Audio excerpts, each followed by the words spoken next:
एक महत्त्वाची बातमी. काँग्रेस प्रदेशाध्यक्ष नाना पटोले बीड मधील दुष्काळग्रस्त भागाच्या दौऱ्यावर आहे. पटोलेंनी रुई गावात रेशीम शेतीची पाहणी केली आहे. दरम्यान ही सर्व परिस्थिती बघून पटोलेंनी मुख्यमंत्री शिंदे आणि कृषी मंत्री धनंजय मुंडेंना फोन केला. मात्र मुख्यमंत्र्यांचा फोन नॉट रिचेबल, तर कृषी मंत्र्यांचा फोन हा संपर्क क्षेत्राच्या बाहेर होता. दरम्यान यावरूनही पटोलेंनी राज्य सरकारवर टीका केली आहे. मी स्वतः आता मुख्यमंत्र्याला ही भावना व्यक्त आपल्या समोर करतो आणि त्यांना फोन लावलेला आहे. बघू काय.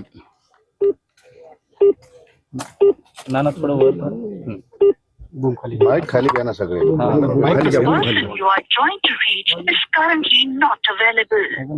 आपण ज्या नंबरवर कॉल करण्याचा प्रयत्न करत आहात तो आता अवेलेबलच ते काय या महाराष्ट्रामध्ये मंत्री कोण कोणते खाते आहेत हेच कळायला कारण नाही, म्हणून आम्ही मुख्यमंत्र्याचाच एक नंबर ठेवतो. मी आता मुख्यमंत्र्यांना फोन याच्यासाठी लावला, या कृषी मंत्र्यांना याच्यासाठी फोन लावला होता की, आणि ते योगाने इथले पालकमंत्री आहेत.